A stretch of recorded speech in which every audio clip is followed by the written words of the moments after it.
हैदराबादमध्ये एका विवाह समारंभात अशी घटना घडली की ते ऐकून मन थक्क होईल।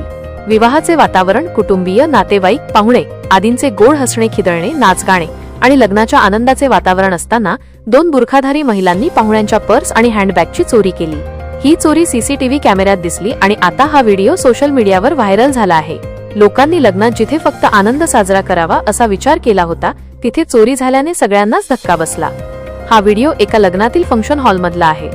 या फुटेजमध्ये दोन बुरखाधारी महिला पाहुण्यांमध्ये फिरताना दिसत आहेत। त्या कुणाचंही लक्ष नसताना पर्स उचलत आहेत आणि कुणीही त्यांना तसे करण्यापासून थांबवताना दिसत नाही। काही सेकंदांत त्या अनेक पर्स आणि हँडबॅगची चोरी करून तिथून निघून जातात। पाहुण्यांना सुरुवातीला चोरी झाल्याचे काही कळले नाही, पण नंतर अनेकांच्या पर्स आणि मोबाईल गायब झाले असल्याचे लक्षात आले।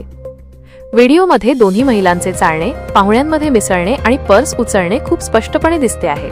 त्या एकदम सावध होऊन कोणालाच जराही संशय येऊ न लागू देता पर्स आणि मोबाईलची यशस्वीपणे चोरी करताना दिसतात।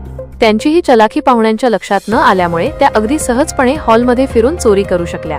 सीसीटीव्ही फुटेजमध्ये त्यांच्या हालचाली इतक्या स्पष्ट दिसतात की फंक्शन हॉल व्यवस्थापनाने लगेच त्या चोर महिलांना शोधण्याच्या दृष्टीने कार्यवाही करण्याचा निर्णय घेतला। सोशल मीडियावर हा व्हिडिओ शेअर होताच लोकांनी आपला संताप व्यक्त केला।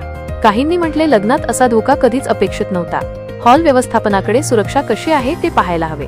काहींनी म्हटले, पाहुण्यांनी आपली गोष्ट सांभाळावी, पण हॉलमध्ये सीसीटीव्ही असणे आवश्यक आहे। इतर काहींनी हसत हसत म्हटले, बुरखा घालून चोरायला येणे ही तर हॉलिवूडच्या सीन सारखी घटना आहे। या घटनेमुळे लोकांमध्ये समारंभात सुरक्षा वाढविण्याबाबत चर्चा सुरू झाली आहे।